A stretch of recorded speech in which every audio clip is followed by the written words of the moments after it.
Hi friends, very good morning all of you. I am Ashutosh. Welcome to you all in our academy, A Square Academy. Friends, आज start करेंगे coordinate geometry. इस session के अंदर coordinates के बारे में बताया जाएगा। कोऑर्डिनेट्स कैसे होते हैं, कैसे इनको सॉल्व करना चाहिए, इनमें कौन कौन से फॉर्मूले हमें पढ़ने को मिल सकते हैं। हालांकि इसमें फॉर्मूलों की कोई लिमिट नहीं, बहुत ज़्यादा फॉर्मूले मिलने वाले हैं, बट जो लिमिटेड फॉर्मूले आपके सिलेबस में दिए गए हैं उनके बारे में डिस्कस किया जाएगा। ओके फ्रेंड्स, और सबसे ज़्यादा जरूरी नोटिफिकेशन ये है कि ये जो आज आपका मैथमेटिक्स 2 का फर्स्ट सेशन कवर किया जा रहा है, सीधा चैप्टर 5 से स्टार्ट किया जा रहा है। ऐसा इसलिए मैंने किया है क्योंकि इससे पहले का जो पोर्शन है आप लोग सेमेस्टर 1 में कंप्लीट कर चुके होंगे। तो मैंने जो सेमेस्टर 2 की प्रिपरेशन के लिए स्टार्ट किया है वो इस सेशन में स्टार्टिंग की है चैप्टर नंबर 5 से। ओके, और जो इससे पहले के सेशंस रहेंगे, मतलब इससे पहले के जो सिलेबस रहेगा सॉल्यूशन का, उसका लिए आप लोग बिल्कुल ही चिंता ना करें। उसका जो सेशंस रहेंगे वो आगे कवर कर लिए जाएंगे। पहले हम लोग आगे की प्रिपरेशन करेंगे सेमेस्टर 2 के लिए। जो टाइम बीत चुका है उसकी कोई टेंशन नहीं है, उसका जो भी प्रिपरेशन रहेगा वो आपको बाद में मिलता रहेगा।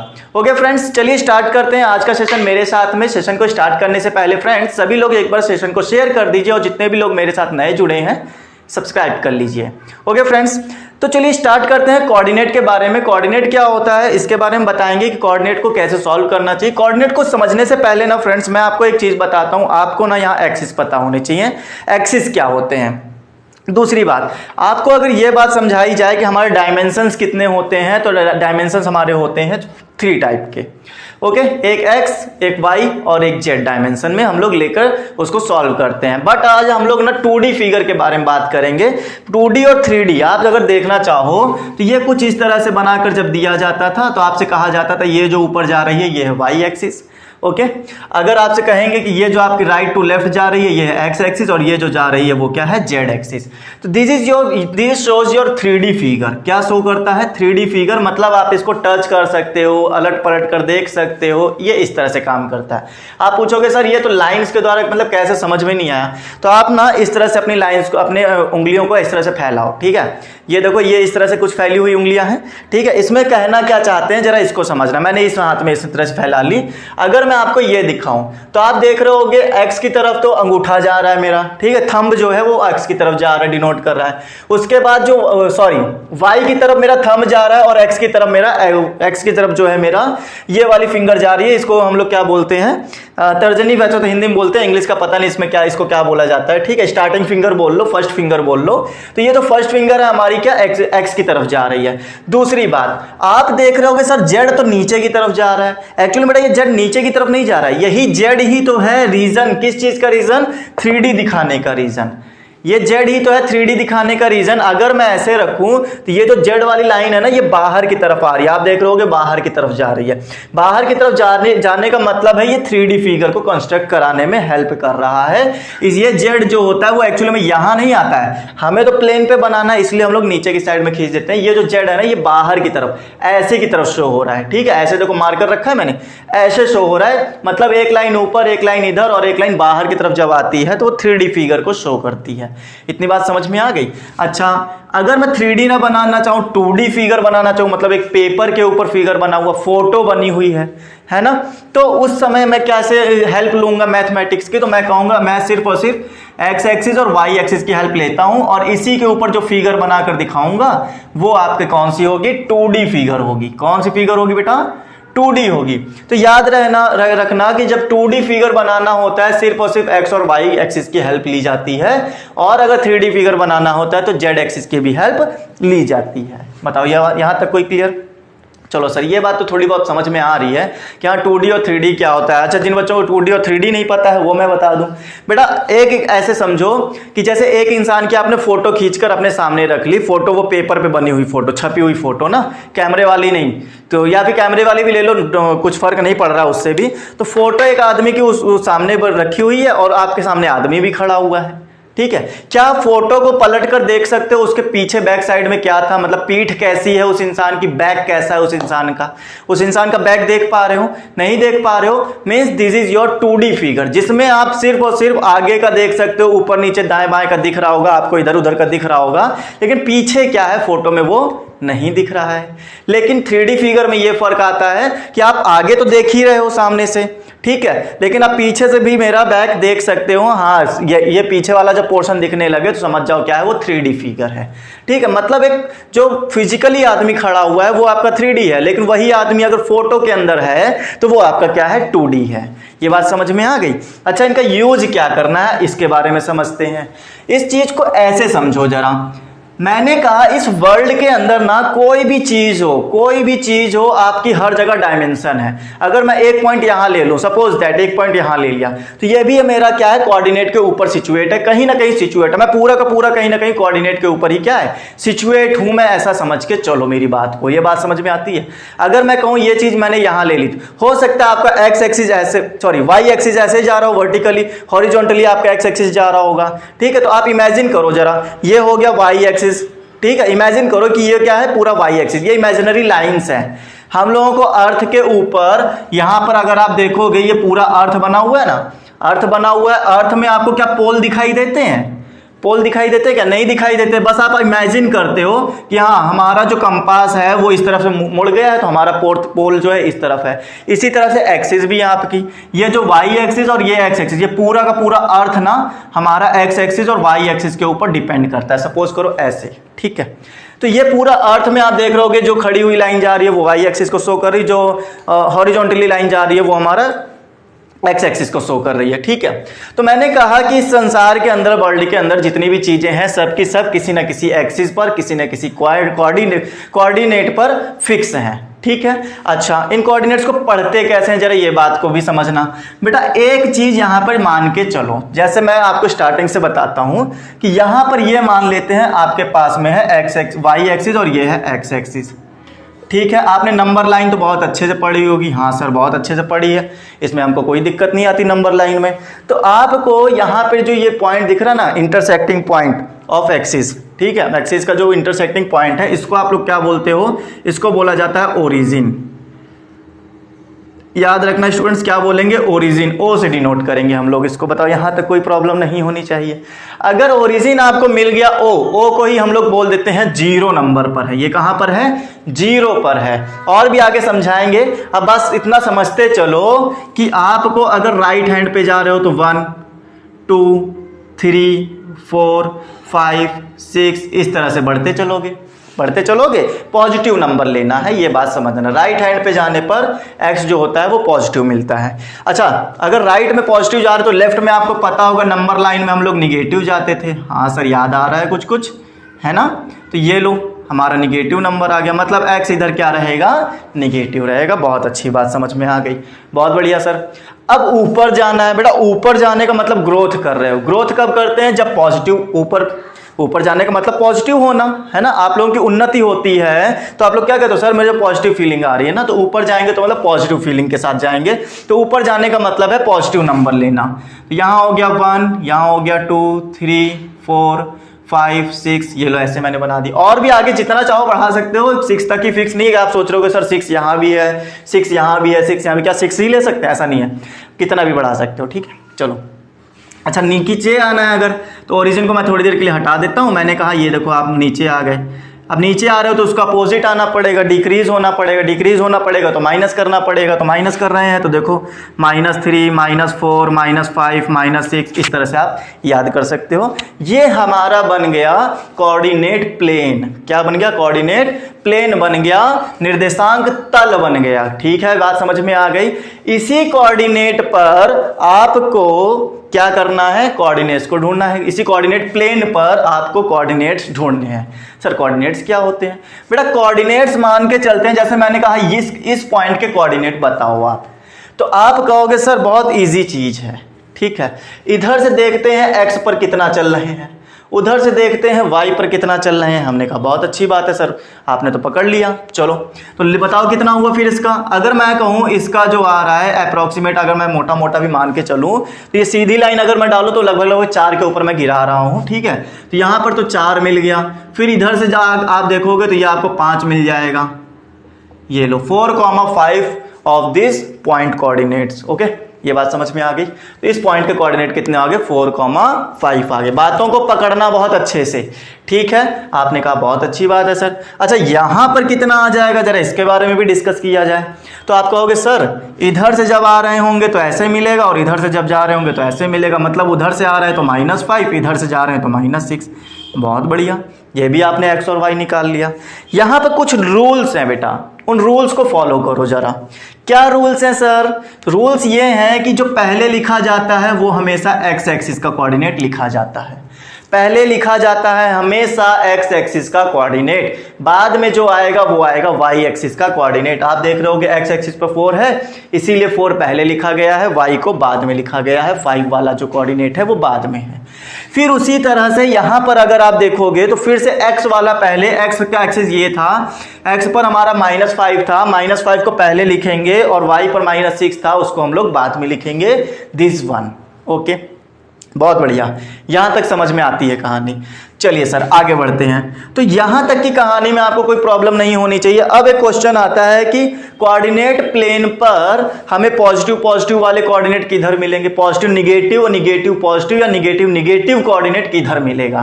तो बेटा देखो, अगर मैं यहां बात करूं फर्स्ट कोऑर्डिनेट, इसको क्या बोलते हैं हम लोग, फर्स्ट कोऑर्डिनेट बोला जाता है बेटा, इसको बोलेंगे फर्स्ट कोऑर्डिनेट, ठीक है। अच्छा ये क्या है, ये है सेकंड कोऑर्डिनेट, ये क्या है थर्ड कोऑर्डिनेट, और ये क्या है फोर्थ कोऑर्डिनेट। यहां तक कोई प्रॉब्लम नहीं होनी चाहिए। कोऑर्डिनेट्स पुट करना मैंने सिखा दिया, कोऑर्डिनेट्स के नेम बता दिए, फर्स्ट सेकंड थर्ड फोर्थ। कभी भी ऐसे मत चलना, ठीक है, कभी भी क्लॉकवाइज नहीं, एंटी क्लॉकवाइज चलना है, आपको ये याद रखना, ठीक, हमेशा ऐसे चलना, उल्टा, एंटी क्लॉकवाइज। ओके चलो, अब उसके बाद में यहां पर ये बात आती है कि सर ये बात समझने से हमें फायदा क्या होगा। तो फायदा ये होगा कि आपको ये बताना है कि पॉजिटिव पॉजिटिव कोऑर्डिनेट कौन से कोऑर्डिनेट में है, नाम लेकर बताओ। तो मैं कहूंगा फर्स्ट कोऑर्डिनेट में पॉजिटिव पॉजिटिव है। कैसे? अगर मैं यहां x की वैल्यू ढूंढूंगा इस पूरे कोऑर्डिनेट में, तो बेटा मैं इसकी हेल्प लूंगा, x की कोऑर्डिनेट की वैल्यू ढूंढने के लिए इसकी हेल्प लूंगा। तो कहूंगा हाँ सर यहाँ तो पॉजिटिव x मिलेगा, बहुत बढ़िया। अगर मैं इस कोऑर्डिनेट के अंदर y ढूंढने जाऊं तो y तो मेरा इस साइड में है, ये y है पूरा। y में जब नंबर ढूंढोगे तो सबके सब पॉजिटिव मिलेंगे। आप कहोगे बहुत बढ़िया सर, y भी पॉजिटिव मिल गया, बहुत ही बेहतरीन तरीके से। आगे चलते हैं, सेकंड कोऑर्डिनेट में आते हैं। सेकंड कोऑर्डिनेट में अगर आप बात समझो मेरी, तो फिर से x लिखना है और फिर से y लिखना है। आप इसमें x ढूंढने के लिए कहोगे सर ये रही x, इसी पर हम लोग नंबर ढूंढेंगे। तो x ढूंढने के लिए आप देख रहे होगे कि सब के सब निगेटिव हैं। इधर का जो x होता है ओरिजिन से लेफ्ट साइड पर, वो क्या होता है, निगेटिव होता है। तो मतलब मुझे यहां पर x जो होगा निगेटिव मिलेगा और y जो होगा, y की हेल्प हम लोग यहां से लेंगे तो y पॉजिटिव मिलेगा। बताओ यहां तक कोई प्रॉब्लम नहीं आ रही है? आगे चले, प्रॉब्लम ठीक है ना यहां तक? अच्छा, इस कोऑर्डिनेट के लिए, थर्ड कोऑर्डिनेट के लिए आप कहोगे सर यहां तो x वाला निगेटिव है, y वाला भी निगेटिव है, मतलब माइनस का x और माइनस का y, ये कोऑर्डिनेट बन जाएंगे। और इसी तरह से इसमें दिमाग लगाओगे तो इस बार आ जाएगा प्लस का x और माइनस का y, ये प्लस का x इधर माइनस का y। आपने हर कंडीशन में देखा होगा मैंने x को पहले रखा है, y को बाद में रखा है, ऑलवेज आपको यही करना है, ठीक है। अच्छा यहां तक कोई कहानी, कोई दिक्कत आई हो तो बताओ जरा। देखो यहां पे क्या निगेटिव निगेटिव कोऑर्डिनेट आ रहे थे? हाँ, अगर आपसे कोई पूछता है ये बताओ कि पॉजिटिव एंड निगेटिव कोऑर्डिनेट कौन से कोऑर्डिनेट प्लेन पर आएंगे, तो आप कहोगे पॉजिटिव एंड निगेटिव आपका फोर्थ कोऑर्डिनेट में आएगा, निगेटिव एंड पॉजिटिव आपका सेकंड कोऑर्डिनेट में आएगा, निगेटिव एंड निगेटिव आपका थर्ड में, और पॉजिटिव पॉजिटिव आपका फर्स्ट कोऑर्डिनेट में मिलते हैं। बहुत बढ़िया सर, पूरी बातें समझ में आ गई हैं। अब क्या और कुछ बचा है सर जानने के लिए? सर ये भी बता दीजिए। बेटा एक चीज और बची है जो कि आपको एक्सरसाइज के अंदर पढ़नी है, वो ये है डिस्टेंस फॉर्मूला बताइए। इसकी हेल्प से आपको, अगर मैंने अभी कहा ना, जैसे कि मैं कहूं कि यहां पर एक पॉइंट है, या फिर मैं ये मान लूं ये जो पॉइंट है, ये जो मार्कर है, इस मार्कर में एक पॉइंट तो इधर मिलेगा, एक पॉइंट इधर मिलेगा। आखिर कोई लाइन बनानी होती है तो ये लाइन अगर बनानी है तो दो पॉइंट ही के बीच में डाली गई लाइन ही तो है। ये दो पॉइंट के बीच में जो हमने खींचा है वही तो लाइन है। तो ये लाइन बनी किसकी हेल्प से? इन दो पॉइंट्स की हेल्प से बनी। तो इस लाइन की लेंथ कितनी है? ये बता दो। तो इस लाइन की लेंथ बोल लो या इन पॉइंट्स के बीच में डिस्टेंस कितना है ये बोल लो, है ना। तो वो डिस्टेंस, दो पॉइंट के बीच का डिस्टेंस निकालने के लिए हम लोग इसकी हेल्प लेते हैं। किसकी हेल्प? कोऑर्डिनेट की हेल्प लेते हैं। ये कोऑर्डिनेट ज्योमेट्री हमारा ये बताकर दिखाएगी कि अगर आप चाहो तो इस पॉइंट को और इस पॉइंट को मिलाने वाली एक लाइन खींच लो, या कोई एक डंडा रख लो यहाँ पर, ठीक है, या कोई मार्कर समझो कि ये मार्कर है इतना बड़ा, तो उसका पॉइंट का या उस मार्कर का लेंथ कितना निकल कर आएगा जरा ये बताओ। तो यहाँ से लेकर यहाँ तक कितनी डिस्टेंस है ये बताओ सर मुझे, आप बताओ मुझे कितनी डिस्टेंस है। ये बस यही चीज़ सिखानी है मुझे, ठीक है। अब यहाँ सिखाने के लिए मैं आपको कुछ चीज़ें यहाँ पर रफ करनी पड़ेंगी और साफ सुथरा करके सिखाते हैं कि कैसे चलेगा, ठीक है। अगर यहाँ तक चीज़ें समझ में आ गई हो, नोट कर ली हो, तो अब आगे मेरे साथ देखो हम लोग करने क्या वाले हैं। मैं आपको सिखाने जा रहा हूं जब दो पॉइंट्स के बीच का डिस्टेंस निकालना हो तो क्या करोगे। ओके बेटा, बातों को बहुत अच्छे से समझना, कुछ भी हार्ड नहीं है, थ्योरी एग्जाम्पल के साथ साथ सारी चीज़ें करेंगे तो आराम से आपको समझ में आता चलेगा। बेटा मैंने कहा कि यहाँ पर आपका एक पॉइंट है, चलो यहाँ इसको छोड़ो, यहाँ पे ले लिया, चलो इस बार मैंने कहा ये दो पॉइंट्स के बीच में आपको डिस्टेंस बतानी है कितनी आएगी। तो आपने कहा बहुत बढ़िया सर, बहुत इजी काम है, नो प्रॉब्लम। चलो बहुत इजी काम है तो बताओ बेटा। आप जानते हो अगर ये पॉइंट है तो इसमें दो एक्सिस मिलेंगे, एक एक्स एक्सिस वाला और एक वाई एक्सिस वाला कोऑर्डिनेट मिलेगा ही मिलेगा। मैंने कहा बहुत अच्छा पकड़े हो। तो आपने कहा सर यहाँ मेरा एक एक्स होगा और यहाँ पर एक वाई होगा, हमें नहीं पता कौन सा होगा, आप जब नंबर निकाल लेना इधर से तो बता देना कौन सा एक्स है कौन सा वाई है। आपने कहा बहुत बढ़िया सर, ये बात समझ में आ रही। इसी तरह से यहाँ पर भी x और y हमारा मिलेगा ही मिलेगा। अगर कोई पॉइंट है तो x और y तो मिलेगा ही मिलेगा। अभी निकाल कर दिखा रहे थे, इधर से x इधर से y चूज कर रहे थे ना, तो वही पॉइंट हम लोग यहाँ पे ढूंढ लिया। अब हमको फाइंड करनी है इनके बीच में डिस्टेंस कितनी आएगी। तो बेटा यहाँ पर आप क्या काम करो कि एक को ना 1 1 नाम दे दो, एक को 2 2 नाम दे दो, ताकि पता चले कौन सा 1 है कौन सा 2 है, अलग अलग कोऑर्डिनेट, क्योंकि दोनों एक जैसे दिख रहे हैं। हम जब यूज करेंगे तो हमें पता ही नहीं चलेगा कि हम कौन से x की बात कर रहे हैं। मैं कहूँगा x पुट करो, आप कहोगे सर x तो दोनों है, कौन सा पुट करूं, तो इसलिए इनको अलग अलग नाम दे दो। मैंने कहा इन कोऑर्डिनेट्स को मैंने बोल दिया x1 और y1 है, और इन कोऑर्डिनेट्स को मैंने बोल दिया x2 और y2 कोऑर्डिनेट है। अब आप कहोगे हाँ सर अब समझ में आ रहा है। अगर मैं बोलूंगा x1 पुट करो तो आप कहोगे सर हाँ ये x1 दिख रहा है। मैं बोलूंगा y2 पुट करो, आप कहोगे हाँ सर y2 भी दिख रहा है यहाँ पर। बहुत बढ़िया। अब इन्हीं की हेल्प से, इन्हीं पॉइंट्स के हेल्प से डिस्टेंस का फॉर्मूला कैसे बनता है वो समझो। मैंने कहा यहाँ पे डिस्टेंस का फॉर्मूला आपको जो होता है d से डिनोट किया जाता है। स्क्वायर रूट लगा लेना सबसे पहली बात, तो सबसे पहला काम स्क्वायर रूट ले लेना, कुछ भी सोचना समझना नहीं, स्क्वायर रूट एक डाल देना पहले ही, ठीक है, डिस्टेंस के फॉर्मूले में। अच्छा, फिर आपको ना x2 में से x1 को माइनस कराकर होल स्क्वायर करवा देना है। क्या कर देना है? x2 में से x1 का माइनस कर देना। कहाँ है x2? ये रहा x2 वैल्यू। कहाँ है x1? ये रही x1 वैल्यू। दोनों को माइनस करो, स्क्वायर कर दो, प्लस करो।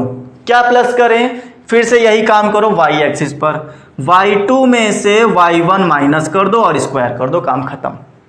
खत्म। चलें आगे, डिस्टेंस का फॉर्मूला इतना ही लगाना होता है, काम खत्म हो गया। आई होप आपको पूरा चीज अब समझ में आ जाएगा। पढ़ाने जा रहा हूँ practice set 5.1, practice set 5.1 start करने जा रहा हूँ। पहले क्वेश्चन के साथ एंट्री करेंगे, देखते जाओ क्या समझा रहा हूँ, कैसे समझा रहा हूँ, बहुत अच्छे से समझना, ठीक है, क्योंकि आगे क्वेश्चन आपको ही करने पड़ सकते हैं, तो इसलिए आराम से बैठ कर समझते जाओ क्या क्या हमने कहा है। प्रैक्टिस सेट 5.1 में इन्होंने सबसे पहले लिख दिया find the distance between each of the following pairs of points.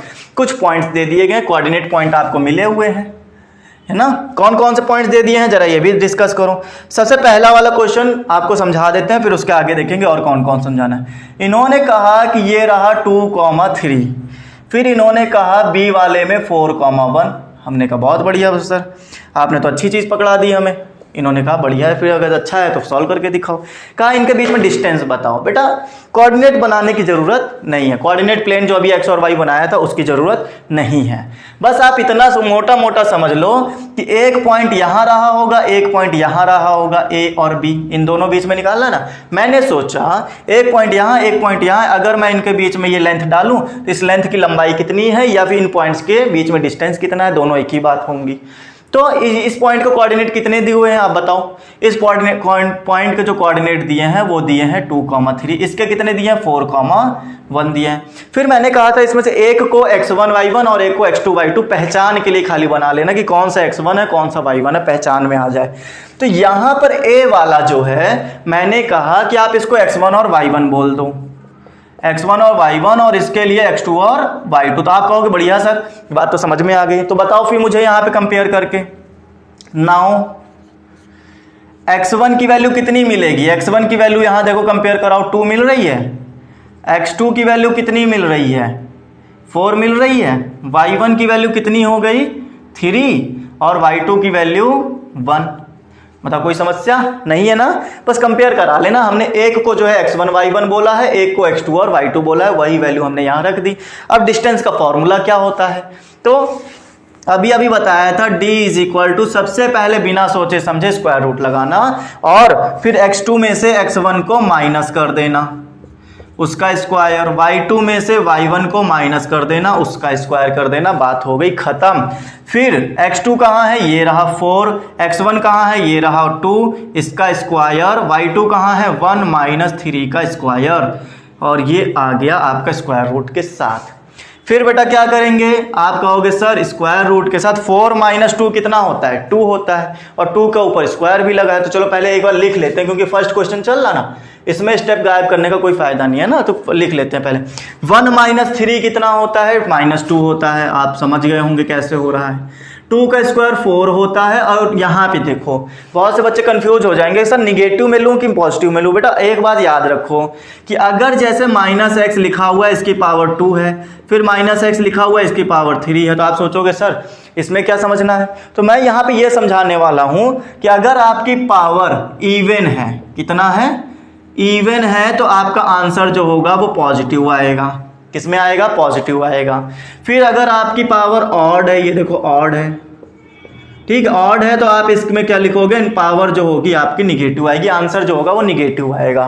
बताओ यहाँ तक कोई समस्या नहीं है ना। तो आपकी पावर जो है वो इवन है, निगेटिव कंपोनेंट का पावर इवन है, तो आंसर पॉजिटिव आने वाला है। तो मतलब 2 का स्क्वायर 4 आने वाला है पॉजिटिव में।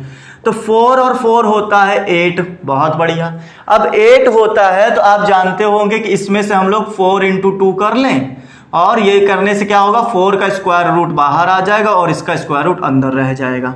ये हो गया आंसर। डिस्टेंस इसके बीच की इतनी आएगी, इन दोनों पॉइंट्स के बीच में डिस्टेंस इतनी है, आप समझ गए होंगे। सॉल्यूशन कंप्लीट हो चुका है, ठीक है। यहां तक कोई भी समस्या अगर होती है तो आप मुझे कमेंट करके तुरंत बता सकते हैं।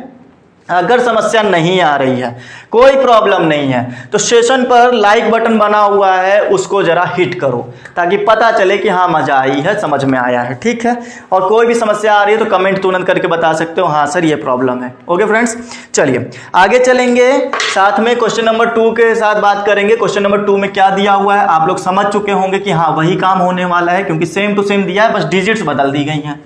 काम वही करना है, ठीक है, डिस्टेंस ही बताना है, डिजिट्स खाली बदल दी गई है। देखो करना क्या है, तो क्वेश्चन नंबर 2 का डाटा पढ़ो जरा, क्या दिया हुआ है।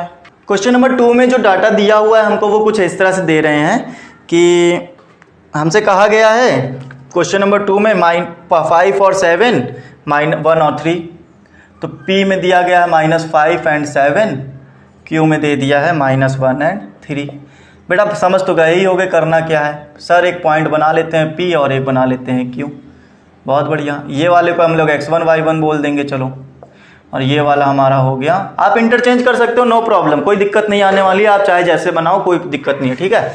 मैंने कहा ये x1 हो गया, ये y1 हो गया, ये x2 और y2 लेट कर लिया है ना। फिर उसके बाद में d का फॉर्मूला लगा दो, d is equal to square root x2 minus x1 का whole square plus y2 minus y1 का होल स्क्वायर, बहुत बढ़िया। फिर उसके बाद x2 कितना है -1 है, माइनस x1 कितना है -5। बेटा -5 यहाँ रखोगे तो माइनस माइनस प्लस हो जाएगा, ठीक है, इस बात का ख्याल रखना। y2 हमारे पास 3 है, ये हमारे पास -7 आ जाएगा और इसका स्क्वायर हो जाएगा, ये लो स्क्वायर रूट लग गया। फिर y5 में से -1 करोगे तो 4 बचेगा, और 4 का जो स्क्वायर होगा, यहाँ तो 4 बचा ना, और 4 का स्क्वायर होगा तो 16 आएगा। बहुत बढ़िया। यहाँ पे 7 - 3 करोगे तो माइनस का 4 आएगा, और माइनस के 4 की पावर इवन है तो पॉजिटिव आंसर ही आने वाला है। 4 का आंसर फिर से 16 आ जाएगा। ये भी समझ में आ गया सर। ये होता है 32, ये भी समझ में आया तो ये भी समझ में आएगा। इसको हम लिख सकते हैं 2 × 16। 16 में इसलिए ब्रेक किया क्योंकि हमें पता है कि 16 का स्क्वायर रूट 4 होता है, जो कि बाहर आ जाएगा। तो हमने कहा ये लो बेटा 4 का स्क्वायर रूट बाहर आ गया और अंदर बच गया ये वाला 2 आंसर। खत्म। क्वेश्चन नंबर 3 पे देखो। क्वेश्चन नंबर 3 में क्या कहा गया है इसको भी समझ लो। हाँ, तो क्वेश्चन नंबर 3 बेटा आप अपने हाथ से करना, ठीक है। उसके बाद हम लोग चल रहे हैं क्वेश्चन नंबर 4 भी आपको करना पड़ेगा, 5 भी आपको, 6 भी। 6 मैं बता देता हूँ, ठीक है। 6 वाला और 3 वाले में आपको शायद थोड़ी दिक्कत हो सकती है, तो 6 वाला मैं बता देता हूँ। तो आपके बाकी जो बचे हुए 3 क्वेश्चन है वो आप प्रैक्टिस करोगे, बाकी मैं बता रहा हूँ। तो क्वेश्चन नंबर 6 में इन्होंने कहा है W -7/2, 4 और x वाला जो पॉइंट दिया हुआ है, चलो मैं दूर बना देता हूं ताकि दोबारा लिखना ना पड़े। 11 और 4, ये मैंने कहा ये पॉइंट हो गया एक W और ये पॉइंट हो गया x। तो इन भी दोनों के बीच में डिस्टेंस बताओ कितनी आएगी। तो आप कहोगे सर इजी तो है, पहले वाले की तरह है, x1 और y1। फिर कहोगे सर x2 और y2, बहुत बढ़िया चीज है। हाँ, तो अब आपको पता चल गया होगा x1 और y1 की वैल्यू, है ना। तो आप डिस्टेंस का फॉर्मूला लगा दो, d = स्क्वायर रूट कितना, x2। सबसे पहले x2 आएगा तो आएगा 11 माइनस, फिर x2 माइनस x1, तो यहां देखो -7 है तो प्लस का 7/2 और इसका square, plus y2 minus y1 का स्क्वायर, तो y2 है 4 माइनस y1 है 4 तो इसका स्क्वायर, और साथ ही साथ ये तो 0 बन के चला गया, काम से कोई मतलब नहीं बचा इससे। अच्छा, लेकिन अब हमारे पास ये आ गया 11 × 2 = 22 और 7 29/2 का स्क्वायर, ठीक है। आप कहोगे ना 11 × 2 = 22, एलसीएम लेना आ रहा है कि नहीं आ रहा है। 11 + 7/2, तो ये वाला जो है इससे एलसीएम आ जाएगा। 11 × 2 = 22 + 7 29, और डिवाइड में क्या रहेगा 2 रहेगा, तो 29/2। स्क्वायर करने की जरूरत नहीं है। क्यों नहीं है? स्क्वायर रूट लगा है ना, तो स्क्वायर रूट को स्क्वायर की हेल्प से हटा दो, आंसर आ जाएगा 29/2। ये स्क्वायर जो होगा स्क्वायर रूट को हटा देगा। स्क्वायर जो होता है वो स्क्वायर रूट का कट्टरपंथी विरोधी होता है, एकदम घना दुश्मन होता है, ये समझ लो। दोनों ही आपस में लड़ाई करके एक दूसरे को खत्म कर लेते हैं, बचता है खाली 29/2। ठीक है बेटा, ये बात समझ में आ गई। आगे चलेंगे, अब बात करेंगे determine whether the points are collinear. अब बेटा कोलिनियर क्या होता है जरा ये भी बता दीजिए सर। तो बेटा कोलिनियर का मतलब तो 2 तरह से आप लिख सकते हो। कैसे सर? देखो मैं यहाँ पे ना कोलिनियर बताने के लिए 2 तरीके आपको समझाऊंगा। एक बताऊंगा सबसे इजी वाला और एक बताऊंगा थोड़ा इजी वाला, है ना। मतलब है दोनों इजी ही, हार्ड कुछ भी नहीं है उसमें। तो देखो दोनों तरीके कैसे काम करेंगे। कोलिनियर का मतलब क्या होता है पहले तो वो समझ लो, ठीक है। क्वेश्चन नंबर 2 में फर्स्ट क्वेश्चन जो दिया हुआ है, इन्होंने कहा है 1, -3, फिर उसके बाद बी में दिया 2, -5, बहुत बढ़िया। फिर उसके बाद सी में दिया -4, 7। ये इन्होंने पॉइंट दे दिया है ए बी सी। बताओ ये कोलिनियर है। कोलिनियर का मतलब ये होता है ये तीनों के तीनों एक लाइन पर हैं, ऐसा प्रूफ करके दिखाओ। क्या दिखाना है कि ये तीनों के तीनों एक लाइन पर हैं, ऐसा प्रूफ करो तो मान जाए कि हाँ कोलिनियर है।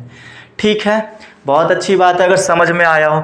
तो बेटा देखो एक इजी तरीका, सबसे इजी वाला बता देता हूं आपको। करना क्या होता है, करना आपको ये होता है कि आपको ना 23, 31, 12 वाला रूल लगाना होता है। कौन सा? 23, 31 और 12 वाला रूल लगाना होता है। कहोगे सर ये कौन सा रूल आ गया? तो बेटा रूल बहुत इजी है, समझने की बात कोशिश करना। ये सब y के कंपोनेंट लिखे हुए हैं, y एक्सिस लिखी हुई है। कहोगे कैसे सर y एक्सिस कैसे लिखी हुई है, जरा मेरी बात को समझो। तो भाई सबसे पहले 23 लिखा हुआ है ना, तो y2 माइनस y3 कर देना। ये 2 और ये 3, ठीक है, बहुत अच्छा सर, ये भी समझ में आ गया। और आगे क्या करेंगे, फिर आप समझ गए होंगे कि 31 भी करेंगे, 31। हमने कहा हाँ सर, हाँ भाई आपको करना पड़ेगा। y3 माइनस y1 भी कर दिया। फिर आप कहोगे sir y1 minus y2, common sense लगाओगे आराम से समझ में आ जाएगा। ये लिखा 23, ये लिखा 31, ये लिखा 12, मतलब 23, 31 और 12 लिख दिया। बहुत अच्छी बात है सर, करें क्या इसका और कैसे मैनेज करें? तो बेटा और मैनेज करने के लिए यहाँ लिखोगे x1, ये हो जाएगा x2 और ये हो जाएगा x3। फॉर्मूला बनाने का तरीका समझो जरा, मेरी बात को समझना। हाँ, फिर इनके बीच में भर देना प्लस प्लस और इक्वल टू में लगा देना 0, बस खत्म।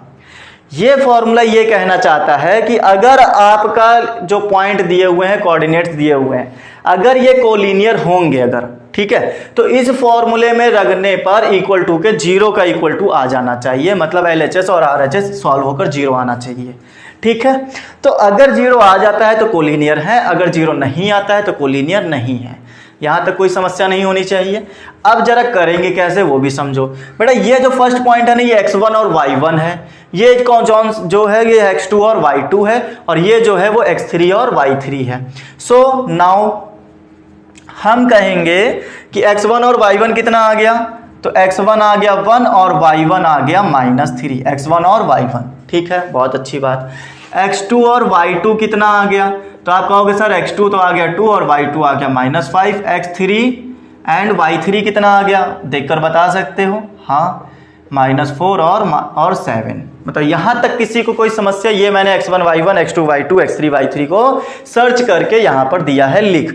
अब बचता क्या है, अब खाली फॉर्मूले में अप्लाई करना बचता है। चलो अप्लाई करो। सो ये फॉर्मूला आप दोबारा यहाँ पे लिख देना, उसके बाद पुट कर देना। तो मैं डायरेक्ट पुट करवाता हूँ। x1 की वैल्यू कितनी है, 1 है, ब्रैकेट के अंदर y2 कहाँ है, -5 है, फिर उसके बाद y3 कहाँ है, 7 है, तो -7।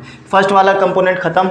प्लस के साथ x2 लिखो, प्लस x2 हमारा 2 है, फिर y3 माइनस y3 हमारे पास 7 है और y1 हमारे पास -3, तो 7 माइनस, बात को समझना, पहले y3 रखा, ठीक है सर, ये वाला माइनस लगा दिया, बहुत बढ़िया सर।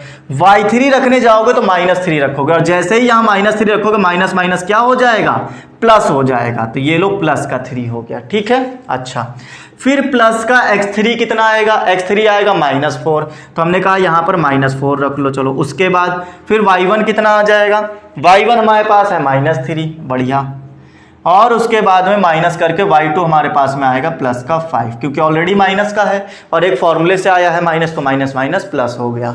आप कहेंगे बहुत बढ़िया सर, यहाँ तक तो समझ में आ गया, वैल्यू पुट कर दी। अब जरा चेक करके बताइए। तो मैंने कहा बेटा ये जो वैल्यू आपकी दी गई है, ये दी गई है 12, माइनस माइनस प्लस होता है ना, आप कहोगे हाँ सर प्लस तो होता है, प्लस कर दिया, जो बड़ा था उसका साइन लगा दिया। 7 और 3 होता है 10, और 10 को जब 2 से मल्टीप्लाई किया तो आ गया 20। ठीक है, अब यहाँ पे देखो प्लस और माइनस जब मल्टीप्लाई होगा तो माइनस का 4 आएगा, और अंदर कितना आ गया, प्लस का 2 आ गया। बहुत बढ़िया, क्योंकि 5 में से 3 माइनस करोगे तो आपके पास क्या आ जाएगा, 2 आ जाएगा। बहुत अच्छा, ठीक है। उसके बाद में आप कहोगे सर 2 को 4 से मल्टीप्लाई करेंगे तो 8 आएगा, यहाँ पर आ गया -12 प्लस 20, 2 को 4 से 8 कर मल्टीप्लाई कर दिया तो हो गया 8 हमारे पास।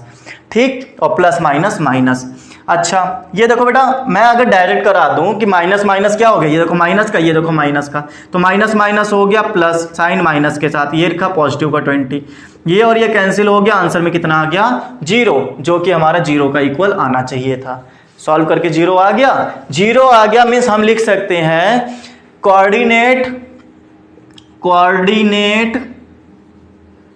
ABC, ये वाले A, B और C आर कोलिनियर। क्या लिख सकते हैं, कोलिनियर है बेटा। ठीक है, कोलिनियर।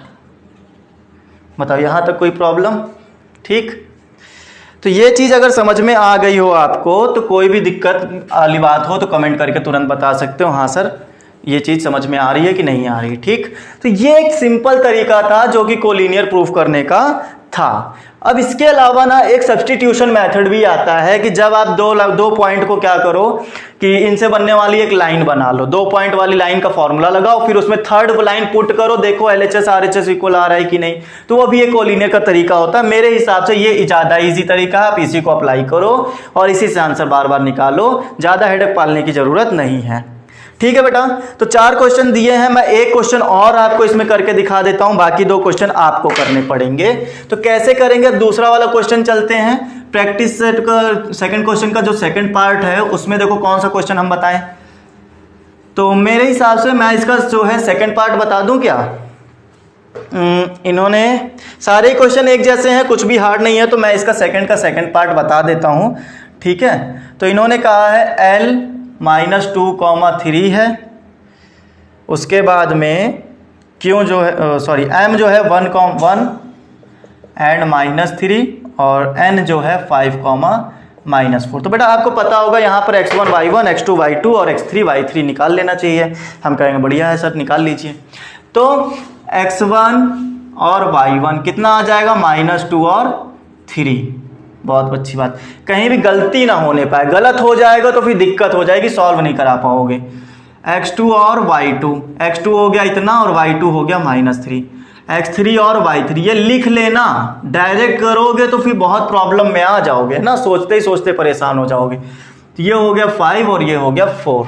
चलो अब बताओ फॉर्मूला लगाएं। सो x1 सबसे पहले आता था 23 वाला, फिर x2 के साथ में ये हो गया x2, फिर आता था 31 और फिर x3, फिर आता था 12।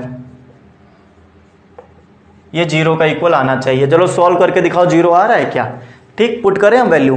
तो पुट करो, आप कहोगे सर x1 की वैल्यू आ गई -2, y2 की वैल्यू आ गई -3, -y3 की वैल्यू आ गई 4, प्लस x2 की वैल्यू 1, y3 की वैल्यू आपके पास 4, -3 प्लस x3 की वैल्यू 5, y1 की वैल्यू हमारे पास में है 3, माइनस प्लस का 3। बात समझ रहे हो? प्लस का 3 कैसे आया? क्योंकि ये ऑलरेडी माइनस का था और एक फॉर्मूले से माइनस आया होगा, तो माइनस माइनस प्लस हो गया। उसके बाद में यहाँ भी समझते चलो, इसकी जगह आ जाएगा -7 और -7 को जब -2 से करोगे तो माइनस माइनस प्लस 14। यहाँ पर आ जाएगा 1 1 जा 1, यहाँ पर कितना आ गया 9 9 5 जा 45। मतलब कोई समस्या यहाँ तक? किसी भी प्रकार की कोई भी प्रॉब्लम आ रही हो तो ये चीज जो है आपको यहाँ पर शो करवा रही है कि आपका जो आंसर आने वाला है वो आने वाला है 60। Is this equal to 0? No बेटा, this is not equal to 0। Means these points are not collinear. आप सीधा लिखोगे these points are not collinear. ये पॉइंट जो है नो कोलिनियर है, नो कोलिनियर। ठीक है बेटा, यहां तक समझ में आ गया? तो यही काम आपको बार बार करना है, उससे ज्यादा कुछ भी हार्ड नहीं है इसमें। आप आराम से इन क्वेश्चंस को कर पाओगे। आई होप आपको समझ में आ गया होगा। हाँ, थम्स अप करके बता दो कि हाँ सर समझ में आ गया है। आगे चलेंगे, क्वेश्चन नंबर 3 पर चलेंगे। क्वेश्चन नंबर 3 में इन्होंने कहा है find the point on the x axis which is equidistant from A and B. Okay, no problem. बेटा ए और बी से जब इक्वी डिस्टेंस पर हो, इक्वी डिस्टेंस का मतलब बराबर की डिस्टेंस, ए और बी पर, तो इन्होंने कहा एक्स के कोऑर्डिनेट बताओ कि कितने आएंगे। ठीक है, एक्स का कोऑर्डिनेट बताओ क्या आएगा।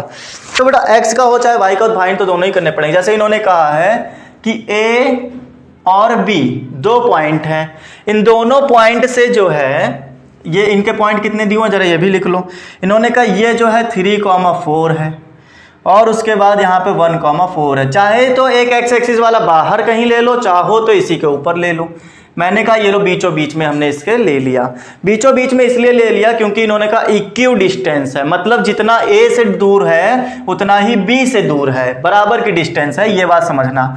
आप कहोगे बढ़िया सर, अगर ये वाला पॉइंट फाइंड करना है, मैंने कहा पी है ये, तो आप कहोगे सर लेट पॉइंट P जो होगा वो x और y होगा। इसका x कोऑर्डिनेट फाइंड करना है। इन्होंने कहा find the x axis, point on x axis, x axis पर जो पॉइंट आने वाला है वो बताओ कितना आने वाला है। तो मैंने कहा सर x एक्सिस पे x आ रहा होगा, लेट कर लेते हैं इस पॉइंट को फाइंड करना, और x एक्सिस वाला जो पॉइंट आ रहा होगा x आ रहा होगा। y वाला पूछता तो y वाला भी बताते, बहुत बढ़िया। आप सोच रहे होगे सर करें कैसे। बेटा इन्होंने एक चीज बोली है इक्वी डिस्टेंस। क्या बोला है? इक्वी डिस्टेंस बोला है, मतलब ये वाली डिस्टेंस और ये वाली डिस्टेंस इक्वल होगी। तो पहले एपी की डिस्टेंस निकाल लो, बताओ मुझे कितना आएगा। अकॉर्डिंग टू क्वेश्चन इन्होंने बोला ना इक्वी डिस्टेंस, तो इक्वी डिस्टेंस के लिए मैं कह सकता हूं ना कि एपी वाली जो चीज होगी वो पीबी का इक्वल होगी। आप कहोगे हाँ सर ये तो हो सकता है। तो एपी है कितना? एपी का मतलब डिस्टेंस, एपी का डिस्टेंस कितना आएगा जरा ये बताओ। तो हम कहेंगे जो एपी वाली जो डिस्टेंस आएगी वो आएगी square root x2 minus x1, अब x2 है कितना, जरा ये भी बात कर लो। तो बेटा ये जो था ये था x और y, तो मैंने कहा थोड़ी देर के लिए कहो ये x1 और y1 है और ये जो है x2 और y2 है। जब AP के लिए लगा रहे तब के लिए बता रहे हैं, बातों को समझते चलो। फिर उसके बाद में AP की जब डिस्टेंस लगाने गए तो x2 माइनस x1, x2 की जगह पे आप देखोगे x रखा है, माइनस x1 की जगह पर ये -3 रखा है तो मतलब +3, और इसका क्या हो गया, स्क्वायर हो गया। तो x2 माइनस x1 का whole square plus y2 minus y1, y2 हमारे पास में है y माइनस y1 है हमारे पास 4, तो इसका स्क्वायर हो गया। ये AP की डिस्टेंस निकाल आई, कुछ भी प्रॉब्लम न मत लेना यहाँ पर, ठीक है। उसके बाद में अगेन हम लोग PB निकालेंगे, फिर से PB निकालने के लिए फिर कहोगे सर x1 और x2 sorry x1 y1 x2 y2 आप लेट कर लो, तो यहाँ पे ये लेट कर लो इस बार PB की वैल्यू के लिए। मैंने कहा अब थोड़ी देर के लिए इसको भूल जाओ, अब हमारा इससे कोई मतलब लेना देना नहीं है। तो मैंने कहा इसको बेटा आपने x1 और y1 बना लिया, ये हो गया x2 और y2, ठीक है। PB लगा रहे ना, अब हमको P और B चाहिए, तो PB में x2 कितना आ गया, x2 आ गया 1 माइनस x, ठीक है। तो इसका हो जाएगा स्क्वायर प्लस y2 कितना आ जाएगा 4 माइनस y का स्क्वायर। बताओ यहाँ तक कोई प्रॉब्लम नहीं आनी चाहिए, यहाँ तक कोई प्रॉब्लम, ठीक है। आगे चलेंगे। फिर इन्होंने कहा था ना इक्वल डिस्टेंस है तो AP is equal to PB बताया गया था, सो हम कहेंगे show AP is equal to PB। क्यों कहा ऐसा, क्योंकि क्या है इक्वल डिस्टेंस है, ये इक्वल डिस्टेंस के रीजन से हमने ऐसा बोला है। तो आप कहोगे सर वैल्यू पुट कर दी जाए, हाँ भैया वही करना ही है। तो यहाँ पुट करो x प्लस 3 का whole square plus y minus 4 का whole square is equal to, अच्छा फिर उसके बाद में PB की वैल्यू ये आ जाएगी square root 1 minus x whole square, 1 minus x whole square और 4 minus y whole square, 4 minus y whole square. बेटा बहुत इजी चीजें आ गई हैं। अब बस आपको सॉल्व कराने की प्रॉब्लम होगी, बस सॉल्व कैसे कराना है जरा ये समझो। दोनों तरफ क्या लगे हुए हैं, स्क्वायर रूट, दोनों ही तरफ से गायब कर दो एक साथ। चाहो तो ये लिखो स्क्वायर ऑन बोथ साइड तो भी गायब हो जाएगा, या फिर डायरेक्ट ही आप हटा सकते हो, इधर का स्क्वायर रूट इधर का स्क्वायर रूट हट गया तो ये मैंने लिख दिया x प्लस 3 का होल स्क्वायर, y माइनस 4 का होल स्क्वायर, और ये हो जाएगा 1 माइनस एक्स का होल स्क्वायर, है ना। खाली स्क्वायर रूट वाला स्क्वायर रूट हटा ना, बाकी सब तो वैसे ही बचेगा। अच्छा बेटा ये y माइनस 4 लिख लें क्या, इसको माइनस कॉमन ले लो, और जैसे ही माइनस कॉमन लोगे स्क्वायर की वजह से वो पॉजिटिव हो जाएगा और आपका आ जाएगा y माइनस 4 आ गया। तो बेटा ये इसको मैंने ऐसा इसलिए लिखा है क्योंकि इधर भी y माइनस 4 है, इधर भी y माइनस 4 है, दोनों हो जाएंगे कैंसिल आउट। आप कहोगे सर कैसे कैंसिल आउट हो गए, तो आप इसको जो है उधर लेके चलो तो माइनस का बनेगा, तो ये प्लस का और ये माइनस का वैसे भी कैंसिल हो जाना, तो मैं यहीं पर इसको कैंसिल आउट कर दे रहा हूं क्योंकि दोनों तरफ जब इक्वल वैल्यू होती है तो वो हो जाती है कैंसिल। कॉन्सेप्ट्स को ध्यान में रखकर सॉल्व करना सीख जाओ, ठीक है। उसके बाद में अब आप देखोगे x प्लस 3 का होल स्क्वायर बचा है और यहाँ बचा है 1 माइनस एक्स का होल स्क्वायर बचा है।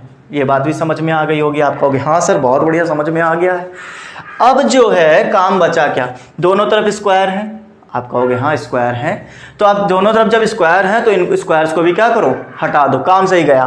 तो दोनों तरफ के स्क्वायर भी गए तो बचा क्या x plus 3 1 minus x, x को इधर ले आओ तो ये हो जाएगा प्लस का, और 3 को उधर ले जाओ तो हो जाएगा 1 माइनस 3, तो ये कितना आ गया 2x आ गया, और इक्वल टू में -2, तो x की वैल्यू कितनी आ गई -2 अपॉन 2, 2 1 जा 2 मतलब x की वैल्यू कितनी -1। यही तो इन्होंने फाइंड करने को बोला था कि x का कोऑर्डिनेट बताइए कितना आएगा। देखो x का कोऑर्डिनेट ऑटोमेटिकली हमारा निकल आया। तो x का कोऑर्डिनेट जो हमने कहा था यहाँ x लेकर चल रहे तो वही x हमारा कितना -1 आ रहा है। बताओ समझ में आया यहाँ तक। इक्वल डिस्टेंस ऐसे लगाया जाता है जब आपको बोला जाए कि वो इक्वल डिस्टेंस पर है। बताओ कोई भी कंफ्यूजन यहाँ तक नहीं है ना। आगे चले, क्वेश्चन कौन सा था ये क्वेश्चन था हमारे पास में थर्ड वाला, ठीक है ना बेटा, थर्ड क्वेश्चन था। अब बात करेंगे फोर्थ क्वेश्चन की। Verify points these are the vertices of right angle triangle. Verify करो कि ये जो हैं वो वर्टिसेज हैं, किसके वर्टिसेज हैं, राइट एंगल ट्रायंगल के हैं। बेटा कॉन्सेप्ट्स को समझना, कॉन्सेप्ट समझने से पहले आपको ना राइट एंगल ट्रायंगल के बारे में पता होना चाहिए। तो राइट एंगल ट्रायंगल क्या होता है उसके बारे में बताओ। पाइथागोरस कभी पढ़ी है क्या, हाँ, नाइन्थ में आप अगर आपको याद हो तो नाइन्थ में आपको बताया गया होगा पाइथागोरस थ्योरम क्या होती थी। हाँ, जिसमें आप लोगों ने पढ़ा होगा हाइपोटेनियस, परपेंडिकुलर, बेस, इस तरह की चीज़ें पढ़ी हैं क्या कभी? अगर पढ़ी है तो बस आपकी हेल्प यहीं से होना शुरू हो जाएगी कि हाँ आपको पता है कि राइट एंगल ट्रायंगल क्या होता है। ठीक है ना। मैं इस क्वेश्चन को करके बता देता हूँ आपको कि इसमें करना क्या क्या पड़ेगा, और फिर उसके बाद में आप लोग सोच के बताना हाँ सर कर पाओगे कि नहीं कर पाओगे ना। देखो, फोर्थ क्वेश्चन में इन्होंने कहा वेरीफाई करो कि ये जो कोऑर्डिनेट है वो राइट एंगल ट्रायंगल के हैं। हमने कहा बहुत बढ़िया, आपने अच्छी चीज़ दे दी हमको वेरीफाई करने के लिए। तो हमने पहली बात तो एक राइट एंगल ट्रायंगल बना लिया। आप कहोगे हाँ सर ये राइट एंगल ट्रायंगल है, जिसमें हमारे पास ये क्या होता है 90 डिग्री होता है ना, एक एंगल जो होता है वो 90 डिग्री का होता है। बहुत बढ़िया।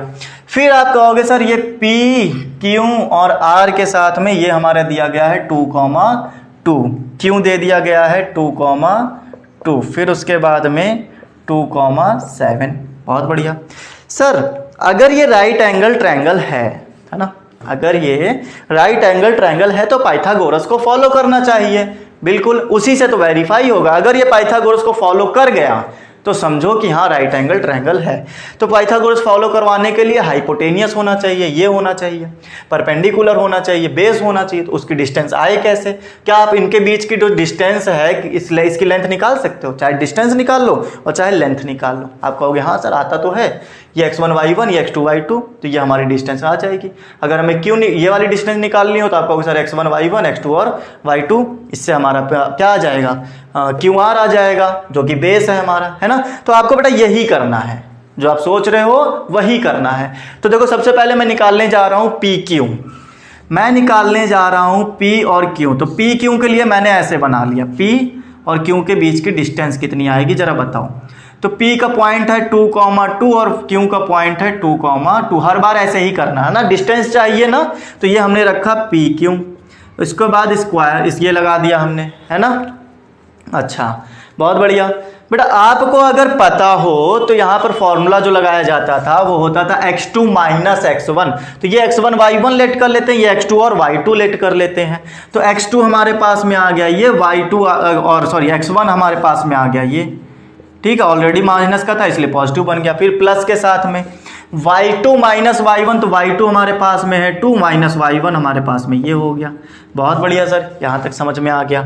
और साथ ही साथ यहाँ पे अच्छा मैं एक चीज़ और बताता हूँ, अगर आपको याद हो तो पाइथागोरस में क्या होता था, PQ का स्क्वायर होता था, हाँ, या हाइपोटेनियस का स्क्वायर होता। तो चाहो तो आप यहाँ से स्क्वायर बना लो, लेकिन चलो मैं आपको डायरेक्ट PQ ही निकलवा देता हूँ ताकि ज़्यादा झंझट ना हो। यही तरीका आप अगले वाले क्वेश्चंस में भी लगाना तो हेल्प हो जाएगी ना।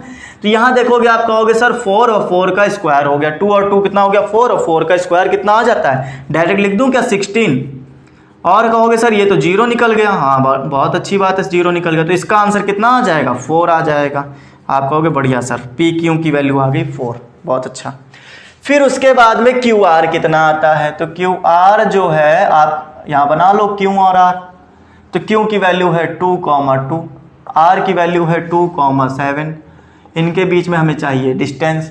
तो डिस्टेंस निकालने के लिए ये हो गया x1 y1, ये हो गया x2 और y2 हो गया।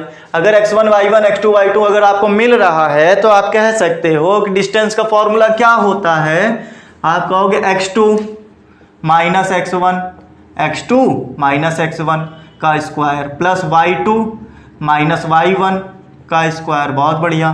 तो ये तो गया 0 से, फिर ये गया 7 माइनस 2 5, 5 का स्क्वायर 25। बहुत अच्छी बात 25। और आप कहोगे ये आ जाएगा 25, तो आंसर आ जाएगा 5। QR की वैल्यू आ गई, बढ़िया। फिर उसके बाद में क्या PR की वैल्यू निकाल सकते हैं? आप कहेंगे हाँ सर क्यों नहीं निकाल सकते, सेम काम ही तो करना है। तो निकालो बेटा। P की वैल्यू हो गई -2, R की वैल्यू हो गई 2,7। तो PR की वैल्यू कितनी आएगी,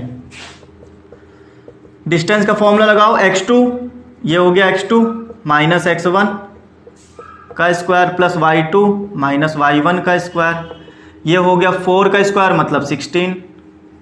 यहाँ कितना आ गया बेटा 16 के बाद में 5 का स्क्वायर कितना हो जाएगा, 5 का स्क्वायर बताओ 25। तो हमने लिख दिया 25। ये लो इसका स्क्वायर रूट कितना आ रहा है, ये ऐड होके ये तो कुछ वो आ रहा है 41, ठीक है। स्क्वायर रूट 41 आ गया PR की वैल्यू। चलो, तो यहाँ तक बात समझ में आ गई हो तो आगे चलेंगे। हमारा वेरीफाई कैसे होगा? हमारा वेरीफाई होगा बाय पाइथागोरस थ्योरम से। तो हम पाइथागोरस थ्योरम कैसे लगाएंगे जरा ये समझो।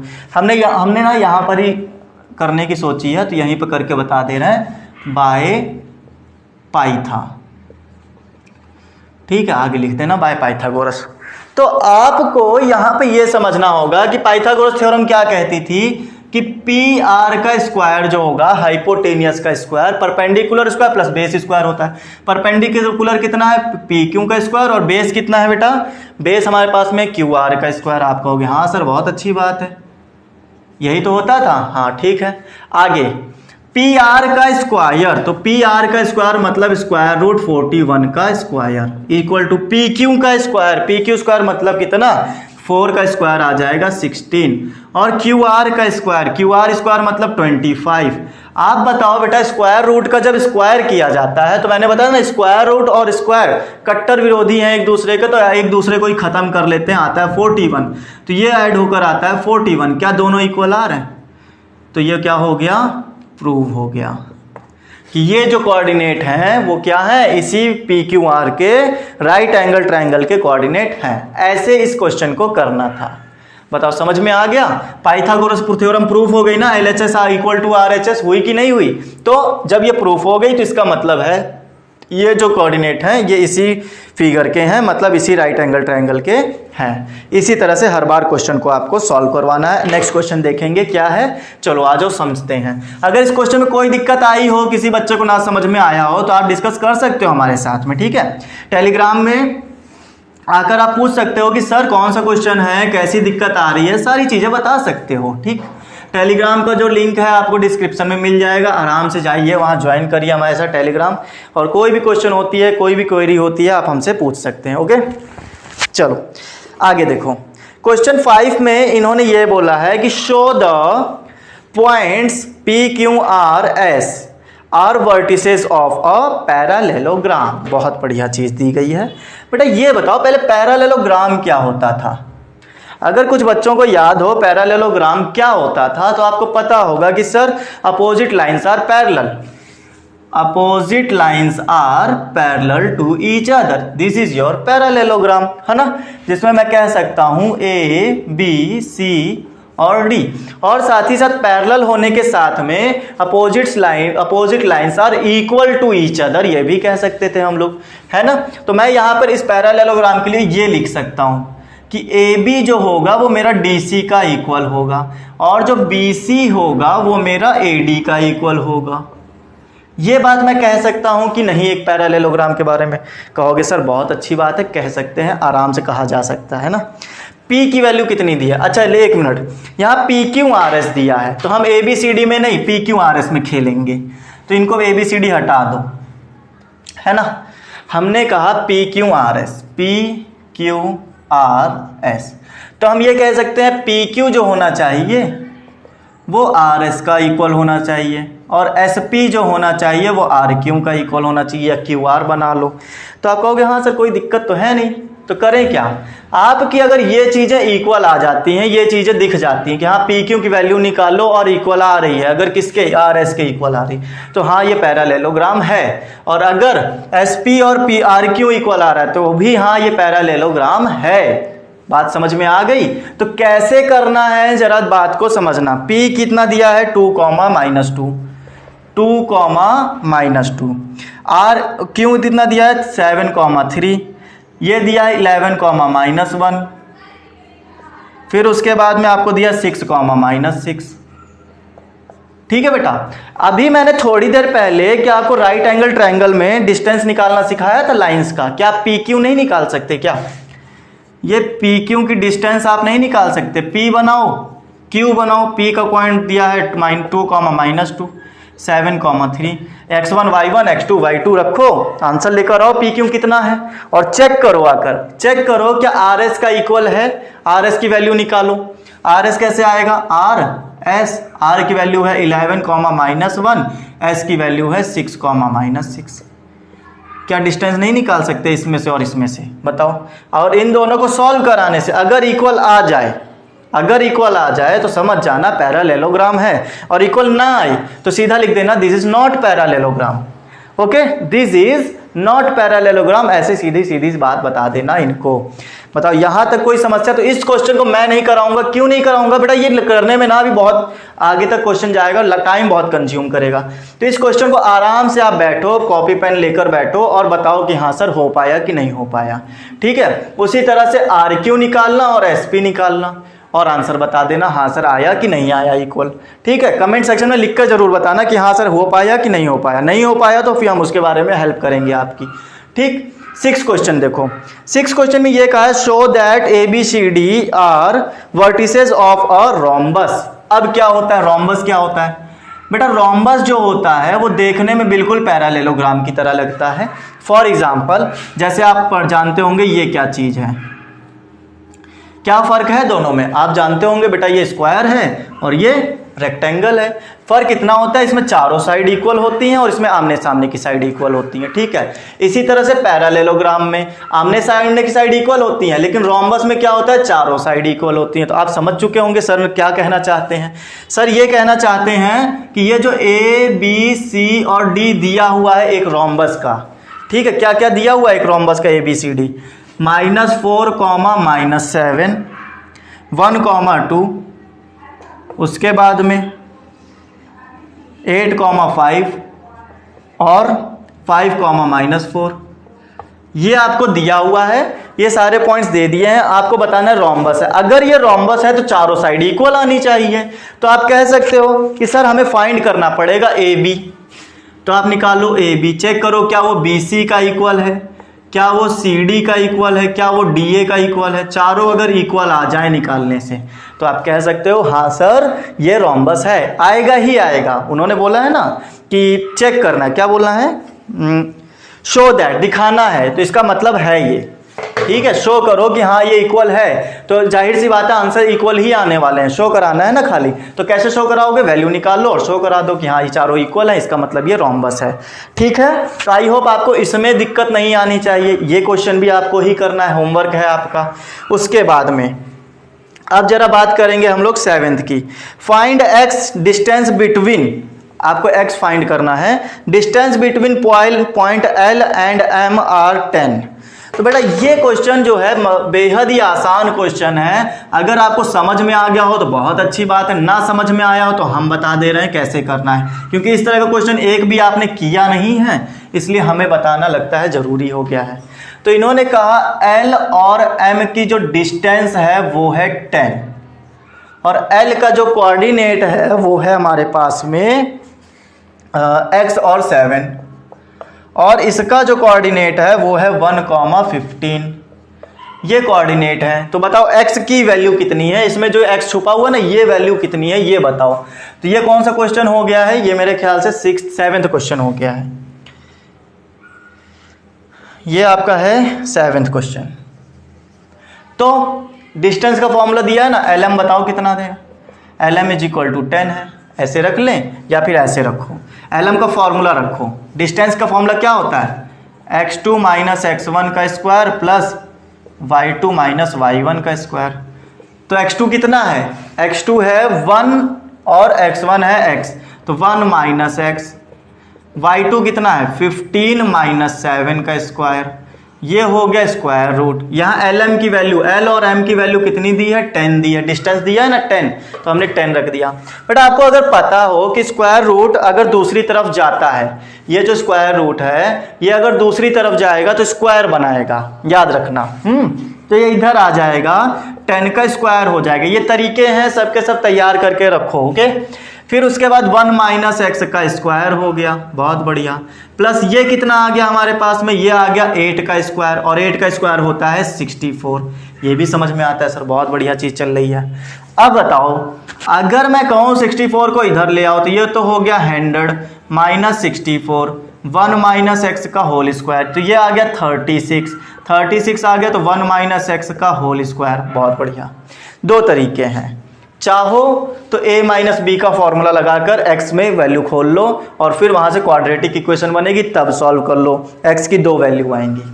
या फिर उतना बड़ा नहीं करना चाहते हो तो ये करो, अभी जैसे मैंने सिखाया कि स्क्वायर रूट जब दूसरी तरफ जाता है तो स्क्वायर बनाता है, इसी तरह से जब स्क्वायर दूसरी तरफ जाता है तो स्क्वायर रूट बनाता है। तो ये स्क्वायर इधर आएगा तो स्क्वायर रूट बनाएगा, 1 माइनस एक्स बचा, स्क्वायर तो इधर आ गया तो स्क्वायर रूट बन गया। लेकिन एक और बात याद रखो, जब स्क्वायर को दूसरी तरफ भेजा जाता है तो आंसर सिर्फ अकेला नहीं आता है, एक बार प्लस में आता है और एक बार माइनस में, मतलब 2 आंसर आते हैं स्क्वायर ये काम करने पर। ठीक है, ये बात भी समझ में आ गई सर। तो आप देखोगे तो 1 माइनस एक्स जो है, 1 माइनस एक्स इक्वल है प्लस और माइनस का 6 का, क्योंकि 36 का जो स्क्वायर रूट होता है वो 6 होता है। तो अब जो है माइनस एक्स को उधर ले चलो तो आपका पॉजिटिव बन जाएगा और इसको उठा के इधर ले आओ तो plus minus 6 is equal to x आ गया। बहुत बढ़िया, ठीक है। आप सोच रहे होंगे सर ये इधर आया है तो फिर चेंज क्यों नहीं हुआ साइन? बेटा चेंज हो गया होगा, प्लस वाला माइनस बन गया होगा, माइनस वाला प्लस, तो बात तो वही पड़ेगी।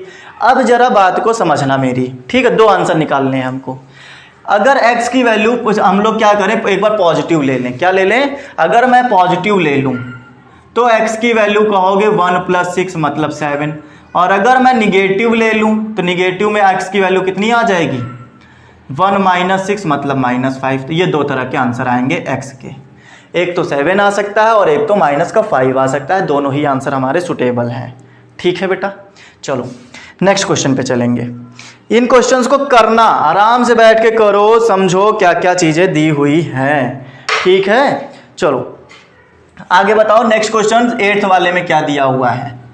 तो अब 8th क्वेश्चन में इन्होंने हमसे कहा गया है शो दैट पॉइंट्स ABC are vertices of equilateral triangle. फिर से वही चीज आ गई, इस बार प्रूफ करना है कि इक्विलेटरल ट्रायंगल के वर्टिसेस हैं। अगर इक्विलेटरल ट्रायंगल के वर्टिसेस हैं तो इक्विलेटरल ट्रायंगल की प्रॉपर्टी क्या होती थी? एक इक्विलेटरल ट्रायंगल जो होता है उसमें तीनों साइड इक्वल होते हैं, A B C। अगर इक्विलेटरल है के वर्टिसेस हैं तो तीनों साइड इक्वल आनी चाहिए। तो जरा इनके साइड्स निकाल लेना, कितने 1, 2 और 1, 6, 1 प्लस 2 रूट 3, 4। ये लो बेटा, अगर इक्विलेटरल है तो तीनों साइड इक्वल आनी चाहिए ना। बस आपको सारी वैल्यू दी गई है, आराम से बैठ के वैल्यूज निकालो और कोई भी टेंशन मत लेना। क्या चाहते हो, कर पाओगे? मैं करके दिखाऊं क्या? मैं नहीं करूंगा, आप खुद से करो, इससे डरना नहीं। a माइनस बी लगाना, 1 कैंसिल हो जाएगा, 2 रूट 3 का स्क्वायर कर देना। ठीक है, तो इस क्वेश्चन में भी मुझे ऐसे उम्मीद है कि आप लोग कर पाओगे, कोई भी प्रॉब्लम नहीं आनी चाहिए। जैसे क्वेश्चन नंबर 4th वाला बताया था मैंने, 4th था कि 5th था वो वाला, जो राइट एंगल ट्रायंगल मैंने बताया था, जिसमें मैंने निकाला 4th था वो। ठीक है, तो इसमें आपको ये दिखाना है कि AB जो होगा वो BC और CA का इक्वल होगा। AB BC और CA इक्वल अगर आ जाए, तीनों की डिस्टेंस निकालना, इक्वल आ जाता है तो मतलब सीधी सी बात है कि हाँ ये तीनों इक्विलेटरल ट्रायंगल के वर्टिसेस हैं। और अगर इक्वल नहीं ला पा रहे हो तो इसका मतलब वर्टिसेस नहीं है। वैसे तो इक्वल आएगा ही आएगा, वो ऐसे वर्टिसेस दिए गए होंगे कि इक्वल आना ही आना है। समझे बात को? क्योंकि इन्होंने कहा शो दैट, दिखाओ, तो दिखाना का मतलब है इक्वल, तीनों को इक्वल दिखा दो, बस काम खत्म। ओके, तो उम्मीद करता हूँ आज का सेशन अच्छा लगा होगा, कुछ बहुत समझ में आया होगा। सेशन पसंद में आया है तो लाइक बटन जरूर हिट करना, साथ ही साथ शेयर जरूर करना अपने दोस्तों के साथ में, ये कंटेंट सबके पास तक पहुंचाना। ओके फ्रेंड्स, आज के सेशन में इतना ही, मिलते हैं नेक्स्ट सेशन में अगली बार। 5.1 आज कंप्लीट किया, 5.2 के साथ हम लोग मिलेंगे अगली बार। तो आज के लिए इतना ही, bye all of you, take care, stay home and stay safe.